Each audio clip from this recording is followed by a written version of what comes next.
नमस्कार साथियों, मैं कुणाल आप सभी का संस्कृति आईएएस यूट्यूब चैनल पे स्वागत करता हूं। आज की वीडियो में हम लोग बात करने वाले हैं सुप्रीम कोर्ट के नए प्रतीक चिन्ह और ध्वज की। दरअसल सुप्रीम कोर्ट की 75वीं वर्षगांठ के अवसर पर भारत की राष्ट्रपति द्रौपदी मुर्मू ने सुप्रीम कोर्ट के नए प्रतीक चिन्ह और ध्वज का अनावरण किया है। जरूरी है कि हम इससे जुड़ी चीजों को समझें, वहीं यह भी जरूरी है कि हम समझें कि सुप्रीम कोर्ट के अंदर जो पेंडिंग केसेस की कंडीशन है, उस मामले में ये नया ध्वज आने के बाद क्या कोर्ट की दिशा और दशा बदलेगी या सब कुछ वैसा ही बना रहेगा। क्योंकि ध्वज कैसा भी हो, बाकी चीजें ज्यादा मैटर नहीं करती, लेकिन आपकी कार्य की स्थिति क्या है, क्या आप स्वस्थ हैं, यानी कि आपके यहाँ केसेस पेंडिंग हो रहे हैं या नहीं है, चीजों को कितना तेजी से निपटाया जा रहा है, कितना तेजी से आप न्याय कर रहे हैं, ये ज्यादा मैटर करता है। ठीक, तो इसीलिए चीजें हमें समझनी होगी। तो हमारी न्यूज सुप्रीम कोर्ट की 75वीं वर्षगांठ के अवसर पर राष्ट्रपति द्रौपदी मुर्मू ने सुप्रीम कोर्ट के नए झंडे और प्रतीक चिन्ह का अनावरण किया। अगर बात करें इस नए झंडे और प्रतीक चिन्ह की, तो देखिए यही है, आप लोग के सामने है, ये ब्लू ब्लू है। इसको डिजाइन किया गया है एनआईएफटी दिल्ली के द्वारा। यह नीले रंग का है। अब एनआईएफटी दिल्ली ने इसको डिजाइन करते हुए क्या क्या शामिल किया, इसको समझते हैं। देखिए यहाँ आपको सबसे ऊपर दिख रहा है अशोक चक्र। ठीक है, तो अशोक चक्र अपने आप में सबसे ऊपर यहाँ पर स्थापित किया गया है। वहीं इसके अलावा सुप्रीम कोर्ट की बिल्डिंग, और सुप्रीम कोर्ट की बिल्डिंग जिस किताब पे टिकी हुई है, दरअसल यह मात्र किताब ही नहीं है, यह है हमारे देश का संविधान है। संविधान जब पूरे देश का आधार है, तो वहां इस प्रतीक के अंदर यह दिखा रहे हैं कि जब सुप्रीम कोर्ट पूरे देश का आधार है, तो उसका मतलब है कि हमारे देश की न्यायिक व्यवस्था, हमारी न्यायपालिका भी संविधान के आधार पर ही टिकी हुई है। सभी चीजों को कौन संभाल रहा है? संविधान संभाल रहा है, ये दिखाया जा रहा है। तो सभी चीजें याद रखिएगा। एक सर्कल भी यहाँ पर है, सर्कल में ऊपर सुप्रीम कोर्ट ऑफ इंडिया और नीचे सुप्रीम कोर्ट का आदर्श वाक्य लिखा हुआ है, जिसका जो है यतो धर्मस्ततो जय, यानी कि जहां धर्म है वहां विजय है, ये यहां पर भी लिखा हुआ है। ठीक है, तो ये इसका अर्थ है। तो ये बात हुई हमारे सुप्रीम कोर्ट के खास प्रतीक चिन्ह और ध्वज की। अब क्या आने वाले समय में ये सुप्रीम कोर्ट की स्थिति को बदलेगा? क्योंकि हमारी जो न्याय व्यवस्था है, उसका मुख्य उद्देश्य न्याय करना है। पर न्याय की स्थिति क्या है देश में, हम जरा ये भी तो देखें एक बार। क्योंकि इस दौरान हमारी राष्ट्रपति ने खुद कहा कि मामले लंबित हैं और ऐसा नहीं होना चाहिए कि तारीख पे तारीख वाली स्थिति ही देश में चलती रहे। इस स्थिति को बदलना चाहिए। तारीख पे तारीख देते हुए फिलहाल हमारे देश में अगर पेंडिंग केसेस को समझें, तो पता चलता है कि मार्च 2024 तक स्थिति काफी गड़बड़ है। मार्च 2024 के अंत तक 80,194 मामले लंबित हैं। ये जनवरी 2024 में 80,529, फरवरी में हुए है 79,766, और यह हो गए मार्च 2024 में 80,194। ठीक है, वहीं अगर हम लोग निचली अदालतों में समझे, तो 4 करोड़ से ज्यादा केस पेंडिंग हो रखे हैं। क्रिमिनल केस हैं यहाँ पर 3.25 करोड़। ठीक है, और वहीं इन सभी केसेस के अंदर 71% से ज्यादा 5 साल से ज्यादा पुराने केसेस हैं। वहीं सिविल केसेस की बात करें तो 1.09 करोड़ है, जिनमें 73% 5 साल से ज्यादा पुराने हैं। तो केसेस काफी ज्यादा पेंडिंग हो रहे हैं, क्योंकि वर्ष दर वर्ष चीजें छूटती जा रही हैं, फिर वो इकट्ठी होती जा रही हैं और धीरे धीरे करके अभी पहाड़ बन गया है। इसके अलावा अगर हम लोग समझे कि केसेस जो पेंडिंग है उनकी स्थिति क्या है, तो पता चलता है कि 0.73 लाख केसेस ऐसे हैं हाई कोर्ट्स के अंदर जो 30 साल से ज्यादा पुराने हैं। ठीक है, वहीं जिला या तालुका अदालतों में समझें तो पता चलता है कि 1.15 लाख केसेस ऐसे हैं जो 30 साल से ज्यादा पुराने हैं जिला तालुका स्तर पर। धीरे धीरे स्थिति वर्ष दर वर्ष बदल रही है। 20 से 30 साल के बीच में जो केस हैं हाई कोर्ट में 2.21 लाख हैं, जबकि जिला तालुका स्तर पर यह 5.61 लाख है।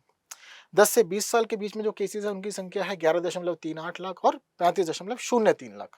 5 से 10 साल के बीच की स्थिति देख रहे हैं तो 14.37 लाख और 81.78 लाख। 3 से 5 साल के बीच की स्थिति तो 11.24 लाख और जिला तालुका स्तर पर 85.33 लाख।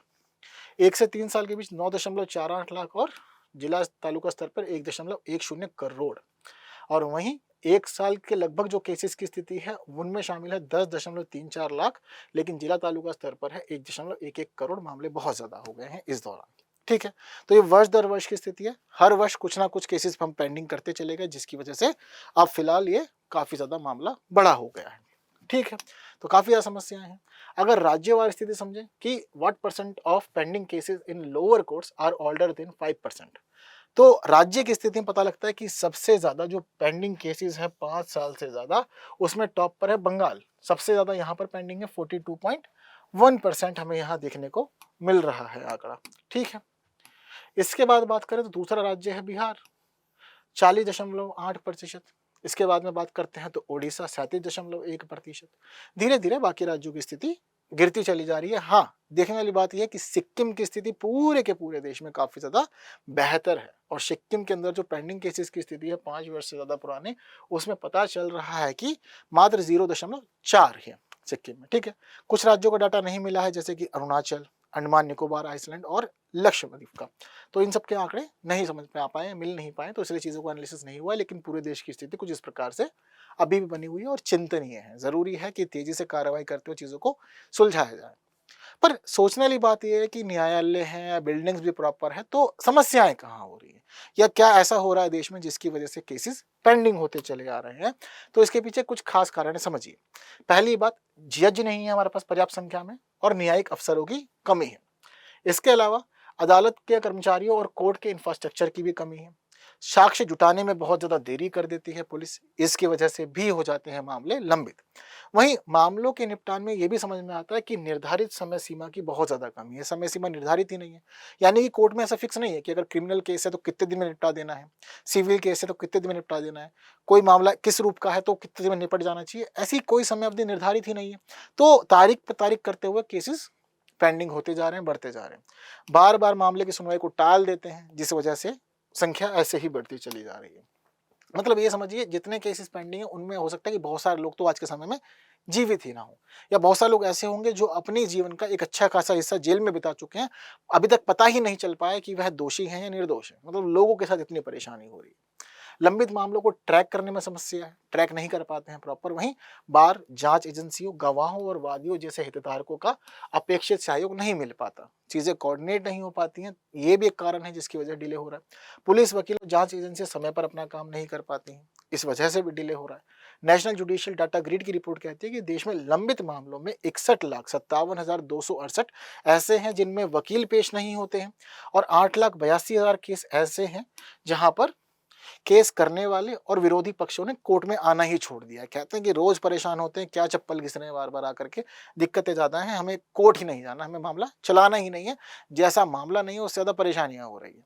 तो ये नेशनल जुडिशियल डाटा ग्रिड बताता है हमें। तो इन सभी कारणों की वजह से केसेस पेंडिंग चल रहे हैं और फाइनल हो ही नहीं रहा मामला। चीजें क्लियर हैं सभी को?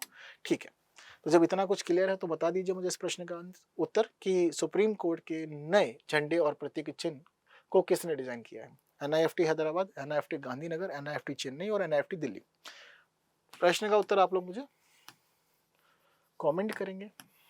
ठीक है, बाकी वीडियो पसंद आई है तो बाकी साथियों तक शेयर जरूर करना है।